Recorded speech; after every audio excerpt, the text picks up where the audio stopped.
We are so excited today to welcome the wonderful Rashanna Moss, a favorite guest of ours and friend of the show, to talk about flourishing, how she has built her business, what her journey has been from athlete to elite professional. So next up on Mama We Made It with DJ and Reg, join us for a fascinating conversation with Rashanna Moss.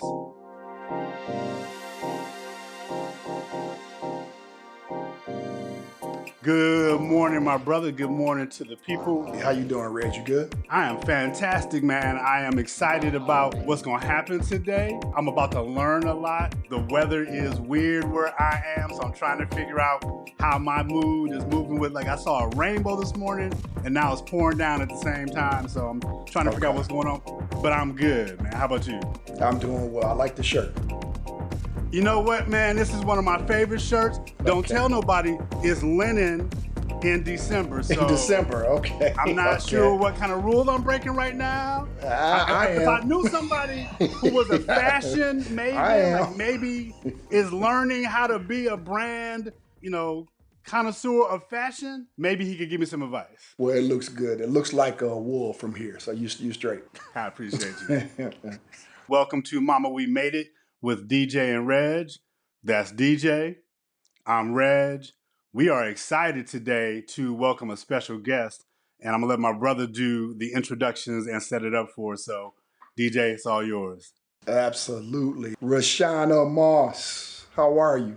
I'm great. Thank y'all so much for having me today.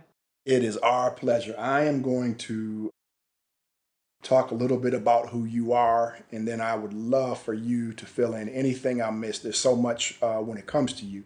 BA, Psychology and Kinesiology from Penn State University. Reg and I will not hold that against you.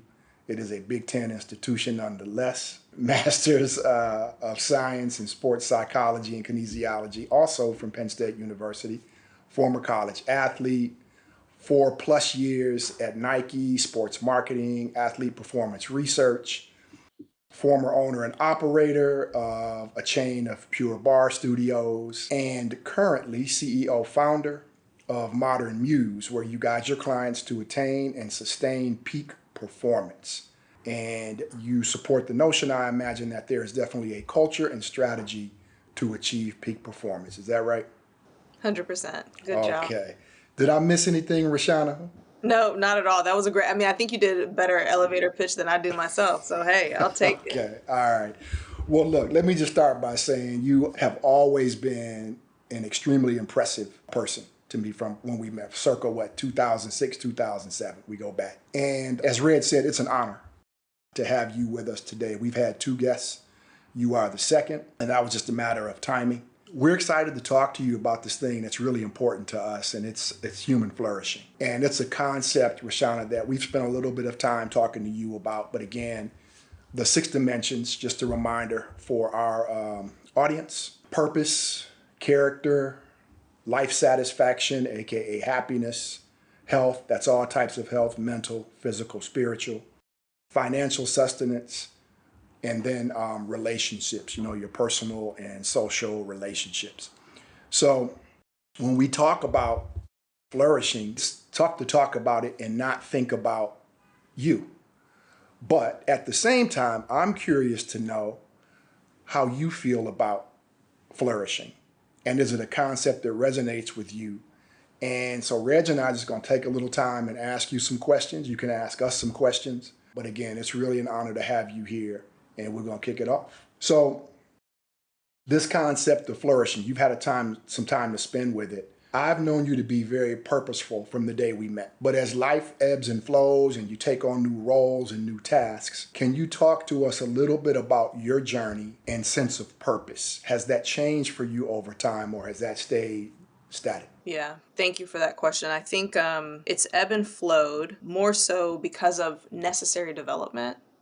But I had this really strange experience, and DJ, you might relate, because I remember one of the first things that we bonded on was like being an only child.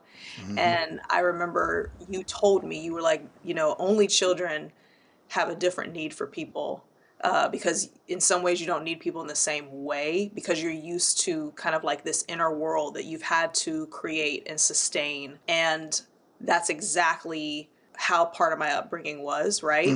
And so you probably went into the cave and you go into depths and the things that you like and you love.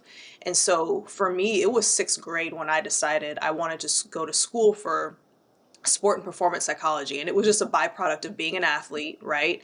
And how can I become the best athlete possible? I knew there was something else, right? Was it mental? Was it emotional? I didn't have the tools, but I knew I wanted to go there. And so I said, whenever tennis was going to be done for me, that's what I was going to go towards, right? Well, if I really look at my trajectory, yes, I pursued that through school. But then once it was time to acquire the positions that made sense and aligned, that was hard. I started at IMG before I ended up at Nike. Nike was somewhat aligned with the first job within the sports research lab because we were more so looking at perception of product. But then once I went off to sales and sports marketing, that was different. That was a little bit more around business, entrepreneurship, very business oriented, right?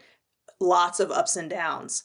And then it wasn't until I sold the business that I wrapped back around and said, this is what I'm pursuing fully, right? I'm going to literally focus on the performance psychology and performance strategy within a business. But the detours were the life experiences to educate me and equip me with the real tools and the experience to be able to help high performing individuals, right?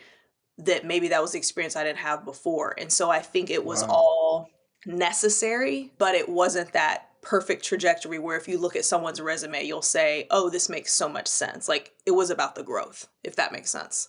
That And I'm makes a sure ton of both of sense. you, I know DJ, you for sure have that experience as well. I do, Rashanna, but your articulation of it is really unique and meaningful, but I can definitely relate. And it's often misread as well. But yeah, I'm with you. That's amazing. Question about that. What's fascinating about people who have detours or maybe not a linear path to, their full self, sometimes they get lost. Like sometimes their value set gets a little fluid and, they can trade off things that they really valued for financial gain or other material things. Talk to us a little bit about kind of the foundational values, virtues, things that make you you, that ground you, that are non-negotiables, or maybe have evolved over time as you've been on your journey? So, Reg, they've 1000% evolved over time. And so much of that also has to do with just this concept of what we think is high performance when we're younger and what we understand about ourselves psychologically and emotionally shifts, right? Like if you were to go back 30 years, there's so much about you that was a different person, and that's just because of different understanding. So I would say that now my values are highly baked, but even if we were to rewind 2, 3 years ago when I was coming out of selling the business to go into this, it looked different. And you think about a W-2 job, right, where you're showing up, it's a little bit more prescriptive. You're trying to meet the company's goals, your performance review, all of that. Sport before that trains you to put in the work, get an outcome, right? And then you go into entrepreneurship. And for me, I do think having a franchise business is a little bit different because that's also somewhat prescriptive, right? Then you move into something where it's wide open and you can decide. I was just trying to make money first. And so there were things that I was saying yes to that probably weren't fully aligned, but it was paying the bills. Mm-hmm. We had a shakeup this year. And when we had that shakeup, just like so many companies did at the beginning of the year, I had no choice but to fully align. And I have to say that what performance looks like in all of those stages is completely different. This is the first time where I can say it's aligned, it's uncompromising, it is spiritual, highly. It's a lot of me not forcing my will. Before that, I was 1000% forcing my will. And so I think there's these different flow states that I'm also getting exposed to and just understanding what it means to be more so like a vessel of the purpose than before. And so it's 1000% continuing to evolve. And it probably also impacts and changes how I'm able to meet clients based on what stage they're at as well. Dig it. Wow. So, Rashanna, you obviously you made a reference back to sport and being an athlete, and you're always presented with obstacles and challenges. And then we get into this business world that doesn't change. As you think about your journey and consider where you are today, what are some of those challenges or obstacles you're faced with today as it relates to flourishing, whether it's business or personal? You're right. There's 100% a relationship and a bridge between like sport and now entrepreneurship and personal life. And the training of, hey, it takes as long as it takes to gain that skill. You become really good at it. But in sport, I also feel like there's a little bit more predictability. In entrepreneurship, I feel like I've had my ass handed to me so many times in so many unpredictable ways, and probably even in a personal way, like going through a natural disaster, growing up in Houston. The idea of a flood is natural. Like you always understand that within hurricane season, it's a threat, it's a risk, so you prepare for it. But for me, right before I was stepping into entrepreneurship, when I was with my ex-husband, we got flooded, and that was in Nashville, Tennessee. So it's almost like something that was never expected, but it completely throws you off, right? Yeah. And so when your back is up against the wall and you very quickly have to objectively understand what's in front of you. What's your scenario A, B, and C? And that in so many ways comes from sport too, because you're trying to get on the other side. But when it happens in life and you're now talking about your stability, you're talking about major financial hits, right? And just all the adulting that happens all of a sudden, and even the threat of livelihood comes with that. It can really shake you up quickly. Now, fast forward, that also happened within business because we were hit with Hurricane Harvey in Houston. We didn't have water in our studio, but we had 9 months of 65 to 75% revenue loss. And that is significant. Like you're only working with 25%. Like it's so hard. So I would say that it's happened in business, it's happened on the personal side, and every time you have to understand that a shakeup is happening to force something to the surface and force a new chapter that you're supposed to be in that was unforeseen, but is 100% part of your destiny, part of your story, and part of the purpose. I love that. Same. I'm curious. I got so many. I'm fascinated. For the two of you who are the only child club, I'm the baby of five, so I'm always fascinated by only children. And you talked a little bit about your own internal monologue and kind of world building. What's your approach just simply to relationship building? How do you, in a world where only children are really self-sufficient, how do you move towards the collaborative space of, working with people, seeking out people who you might actually need help from in a world where, I'm used to being so on my own? Yeah, I mean, I'm really lucky, right? So, like when DJ was kind of saying, it's been almost like 20 years since I've known DJ. Part of that had to do with, in sport, even though I played an individual sport, you're still part of a team some way, somehow, whether this people you're practicing with or whatever else. And it teaches you one, self leadership. And then once you have self leadership, that's how leadership can truly translate. And so I think with every environment that I was thrown in, because I was so interested in like people and behavior, and it was like a natural thing, I felt the energy of people. And you also kind of see pieces of yourself and others of like what you admire. DJ 1000% was one of those people for me very early on, right? There are pieces of me that I saw in him, and it's like creates a North Star for you. And so just creating relationships based out of curiosity, also mutuality, I think that's huge. It's got to be mutual, right? And then just seeing where it evolves and where it goes is great, because I know both of you have this experience just because when you had time at Nike, you had to create such a big network. Now being away from the company, it's insane. The phone calls that you can make Yeah. to Yeah. connect the dots Yeah. in different ways, right? Yeah. I mean, I literally have had contracts come up with people who were working that we were working with. They didn't work in Nike, but we were servicing them. And now that's come all the way back around out of nowhere, right? And so I think showing up authentically, finding those other individuals that will do the same, you become almost like an auxiliary family in a way, right? And you maintain those contacts because it's important and it's part of one, thriving within yourself, but also planting seeds within others is super important as well to create community. I love that. Can I double click real quick? Are Absolutely. you a master? Give the audience some free game. Are you a master networker? What's your approach to staying current, connected to this broad network that you have? Some of it is going to happen organically, but do you have? Hey, I call people every 90 days and just checking. Like, what's your approach to staying connected? You know what? I probably was more systematic before. Okay. Now I'm not, just because again, I think with the spirituality, sometimes you're just moved or someone will pop in your head. I've had it so many times where someone pops in my head and the next thing you know, like I run into them the next day.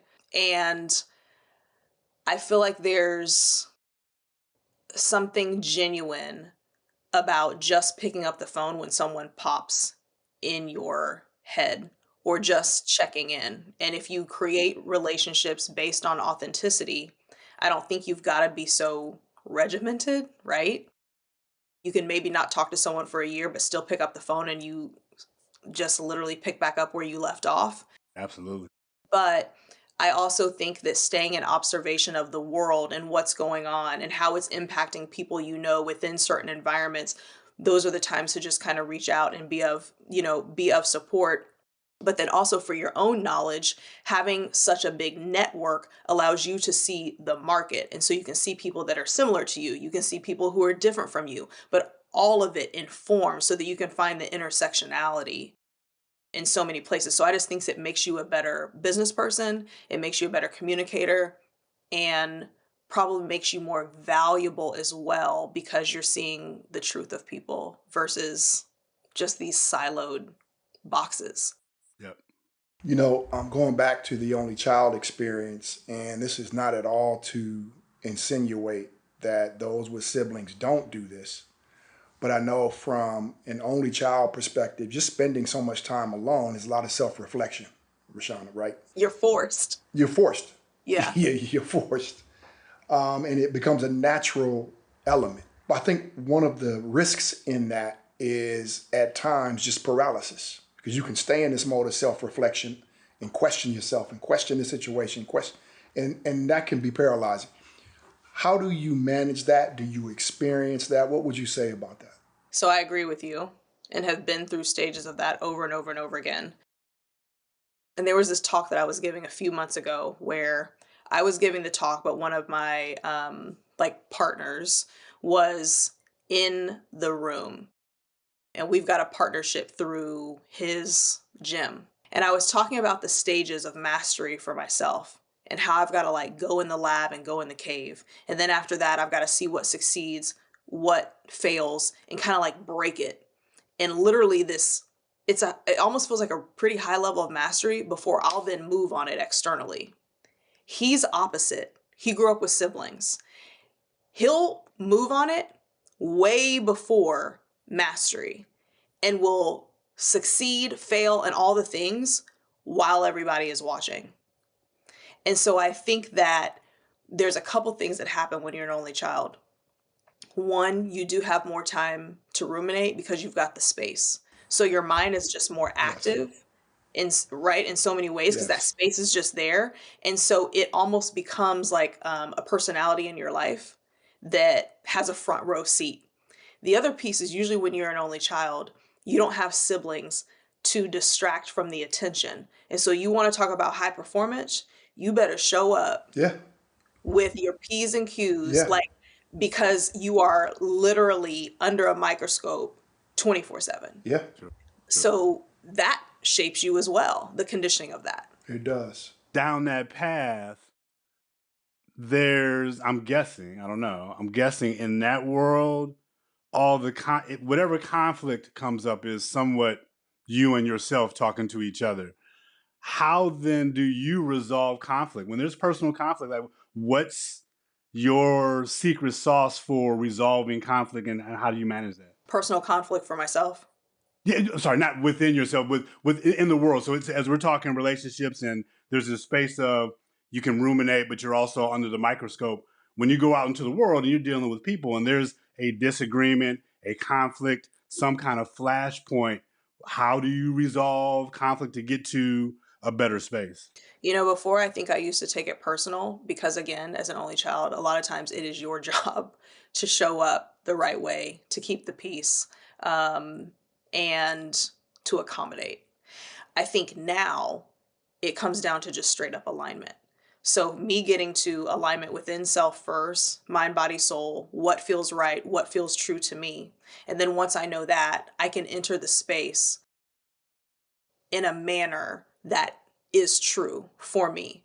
And then whether or not that's going to work with the other person, TBD, I'm not as tied to the outcomes, if that makes Mm. sense anymore. Absolutely. So there's things I can walk away from now where it's like it's just not aligned, and that's okay. You wish them well, and your purpose is different, your spirit is different, whatever it is. But when it's aligned, at least you can show up in your truth, totally heart open to the other individual, business, personal, whatever, and then allow that connection to naturally happen and follow that flow. But alignment 1000% is my word with that, with conflict. I love that. I love that. I'm You learning. know what? I'm learning on that one personally. I'm learning on that one. Like I have a sense of personal alignment, and then I push the line to, I won't call it evangelize, but I need you to get to where I am, and I can get anxious if there's a, stop laughing at me, person. I can get anxious if there isn't some sense of clarity around how I see it. Not that I need to be right, but I need you to see what I see, and that's not healthy. So I'm working through that. So I'm going to take that alignment notion to heart for sure. I get it. That's like wanting to be understood. And I think there's some basic things in psychology that come up that like we all want. And it's we want to be seen, we want to be heard, we want to be understood, and of course, loved, and also to feel like worthy. We don't get that in all environments, but that's just like at the core. Yeah. And so the understood piece might just be part of the desired, connection. So it makes sense Yeah. totally. The trick is giving all of those things to ourselves first, because things will keep showing up in life to trigger us, people who don't see us. And so it's because we haven't seen self, right? And so as those things keep coming up, it's like, oh, that's the opportunity for, me to gift it to self. Yep. Yep. Rashanna, and again, I'll just maybe this may be the last dimension of being an only child, maybe not. Relationships tend to mean something a little different at times. Family and friends tend to mean something not better, worse, more or less, but maybe different because the constant isn't there.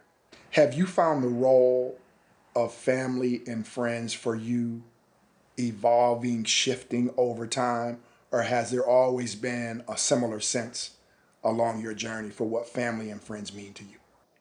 Yeah, I think it's definitely evolved over time. Now, the family piece has probably been more consistent because part of this is probably cultural. Growing up in a Creole, like Louisiana Creole family, we get down. Like, if you really broke it down, you probably wouldn't even need to have friends because the community is so tight knit.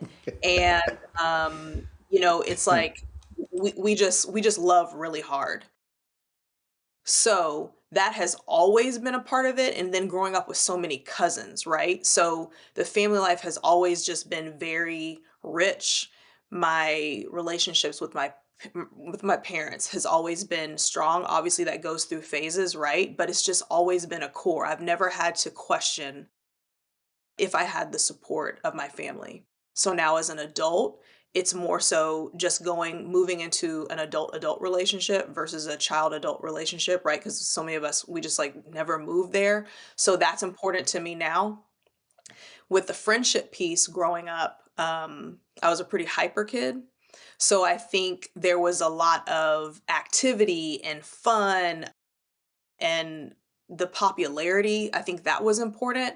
Now I could care less about popularity. I don't care if you like me or not. I just want people where there's really strong connections. And so I would say that my circle has more differentiation where it's like these are my besties and then these are more so associates.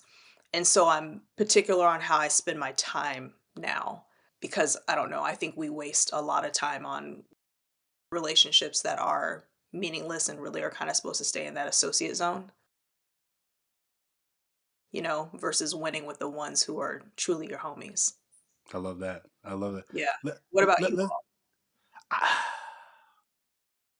what about you all? What would I say? I am a big, like you, I have a big family. I got a ton of cousins. I'm the baby of 5 with significantly older siblings. And so family is everything to me, close and extended. But also the chosen family is really, really important. And as I get older, because you move away from home, to your point, I spend a lot more of my hours with my chosen family than my blood family, not because I prefer them, just because circumstance and opportunity. And I'm real particular. I don't mess with a lot of people. I don't rock with a lot of people, not out of judgment, but just out of, to your point, how I spend my time and how I protect my energy really, really matters. And so cats like DJ are truly my brother, but also people who get me and see me in a way where I don't have to filter, I don't have to alter. He knows how I speak and what I'm saying, and there's no unintended offense because he knows where I'm coming from, and I value that tremendously. Thank you to the wonderful Rashanna Moss for a great conversation around flourishing. This is Mama We Made It with DJ and Reg. That's still DJ. I'm still Reg. We are excited to do a 2-part conversation with her. So we just wrapped part 1. Check us out for part 2. As always, we're on YouTube. We are wherever you get your favorite podcast. Check us out, subscribe, stay tuned for both of these episodes. There's a lot in them and we're excited about it all. Peace and have a great day.